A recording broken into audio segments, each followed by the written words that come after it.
Pada tahun 2009, Malaysia dikejutkan dengan berita kematian seorang pemuda berusia 30 tahun yang dikenali sebagai Teo Beng Hock. Apa yang menjadikan kematian itu begitu mengejutkan bukan sekadar kerana usianya yang masih muda, tetapi kerana beliau ditemui mati hanya beberapa jam selepas menjalani sesi soal siasat di Pejabat Suruhanjaya Pencegahan Rasuah Malaysia Selangor di Plaza Masalam, Shah Alam.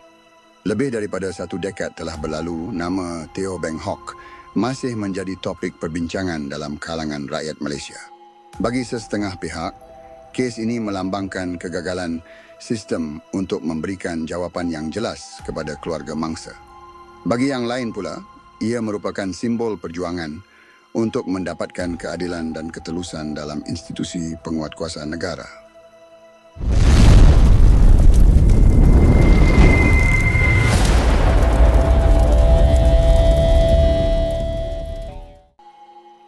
Siapakah Teo Beng Hock?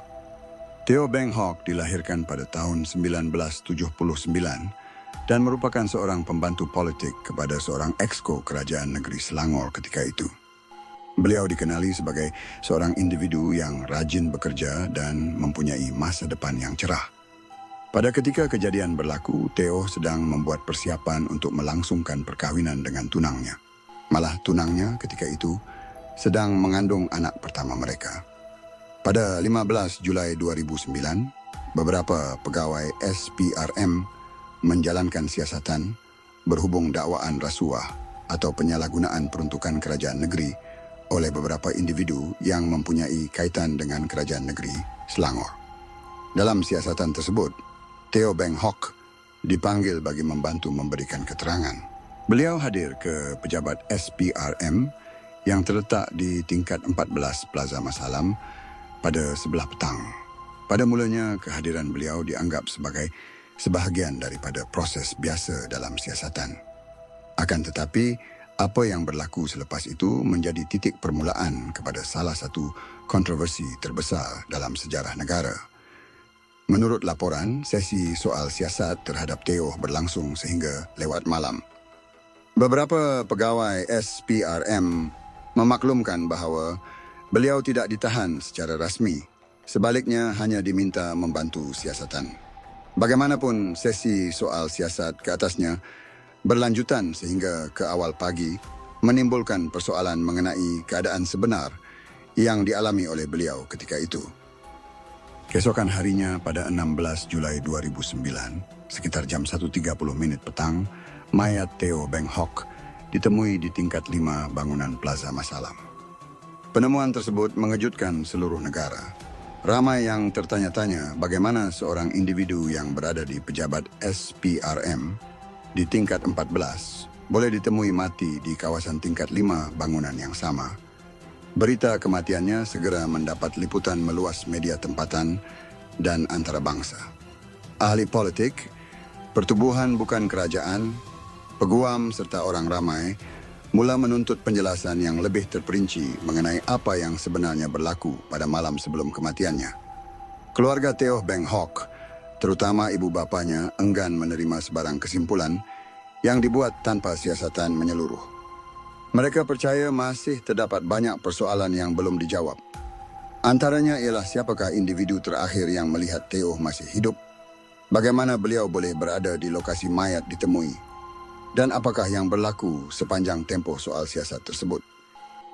Susulan tekanan daripada masyarakat, kerajaan memutuskan untuk mengadakan inkuest bagi menentukan punca kematian Teo Beng Hock. Inkuest itu berlangsung dalam tempoh yang panjang dengan pelbagai saksi dipanggil memberi keterangan. Pakar forensik, pegawai SPRM, anggota polis, dan individu lain yang mempunyai kaitan dengan kes tersebut tampil menjelaskan versi masing-masing mengenai apa yang berlaku. Bedah siasat terhadap mayat Teo Beng Hock mendapati beliau mati disebabkan pelbagai kesan kecederaan, terutamanya pada bahagian leher, termasuk jatuh dari tempat tinggi.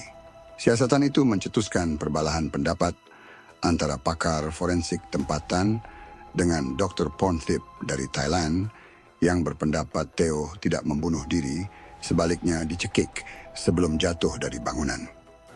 Bagaimanapun, selepas menjalani bedah siasat kali kedua, pakar patologi berkata kesan kecederaan adalah berpunca daripada jatuh bangunan. Akan tetapi, selepas setahun kematian Teo, ketika peringkat akhir prosiding inquest, Jabatan Peguam Negara secara mengejut mengemukakan nota yang didakwa nota bunuh diri Teo sebagai bukti. Disebabkan kelewatan penghantaran bahan bukti, kesahihan nota itu amat diragui. Majlis Peguam turut mempertikaikan nota itu dan berpandangan bahawa ia adalah taktik SPRM bagi menyokong pendapat bahawa Teo mati bunuh diri. Manakala hakim berkata, tiada bukti yang cukup menyatakan Teo bunuh diri kerana nota itu telah menunjukkan ketidakcekapan polis. Sementara penganalisis turut tidak menolak kemungkinan nota itu direka cipta. Selepas melalui proses yang panjang, Mahkamah Coroner pada tahun 2011 memberikan keputusan terbuka atau open verdict. Ini bermaksud mahkamah tidak dapat menentukan sama ada kematian Teo berpunca daripada bunuh diri, kemalangan ataupun perbuatan jenayah. Keputusan tersebut menimbulkan rasa tidak puas hati dalam kalangan keluarga dan masyarakat. Ia seolah-olah meninggalkan lebih banyak persoalan daripada jawapan. Bagi-bagi meredakan kontroversi yang semakin memuncak, kerajaan menubuhkan Suruhanjaya Siasatan Diraja atau Royal Commission of Inquiry, RCI. Suruhanjaya ini ditugaskan untuk menyiasat dengan lebih mendalam mengenai punca kematian Teo Beng Hock dan kaedah soal siasat yang digunakan oleh SPRM. Sepanjang prosiding RCI, pelbagai maklumat baharu didedahkan. Antara yang paling mendapat perhatian ialah dakwaan bahawa sesi soal siasat yang dijalankan terhadap Teo dilakukan secara agresif dan memberi tekanan psikologi yang tinggi. RCI akhirnya membuat kesimpulan bahawa Teo mungkin terdorong untuk membunuh diri akibat tekanan yang dialaminya semasa sesi soal siasat. Walau bagaimanapun, kesimpulan tersebut tidak berjaya meredakan kontroversi. Ramai pihak mempertikaikan teori bunuh diri yang dikemukakan. Mereka berhujah bahawa Teo sedang berada dalam fasa bahagia kehidupannya. Beliau bakal berkahwin dan menantikan kelahiran anak pertamanya. Oleh itu, mereka merasakan teori bahawa beliau mengambil nyawanya sendiri sukar diterima tanpa bukti yang benar-benar kukuh. Kontroversi tersebut akhirnya dibawa ke Mahkamah Rayuan. Pada tahun 2014, Mahkamah membuat keputusan yang mengubah arah perbincangan kes ini. Mahkamah Rayuan memutuskan bahawa kematian Teo Beng Hock bukan berpunca daripada bunuh diri. Sebaliknya, Mahkamah menyatakan bahawa kematiannya adalah hasil tindakan menyalahi undang-undang oleh individu atau individu-individu yang tidak dikenali. Keputusan itu disambut oleh keluarga Teo sebagai satu perkembangan penting kerana buat pertama kalinya sebuah mahkamah menolak kemungkinan bunuh diri. Namun begitu, walaupun mahkamah membuat keputusan sedemikian, tiada individu tertentu dikenal pasti sebagai pihak yang bertanggungjawab terhadap kematian tersebut. Tahun demi tahun berlalu, persoalan mengenai siapa yang sebenarnya menyebabkan kematian Teo Beng Hock masih tidak terjawab. Kes itu terus menjadi simbol kepada tuntutan keadilan yang belum selesai.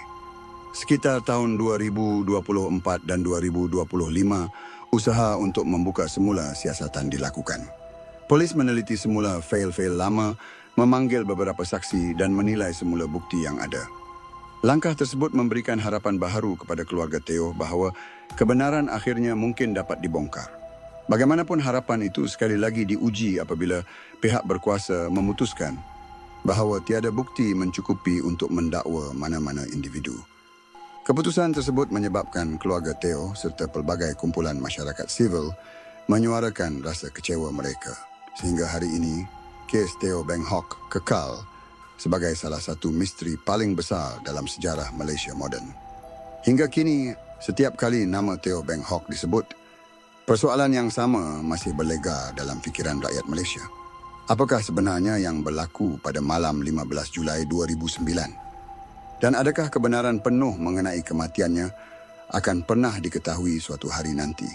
Selagi persoalan itu belum terjawab, misteri kematian Teo Beng Hock akan terus menjadi salah satu episod paling kontroversi dalam sejarah Malaysia.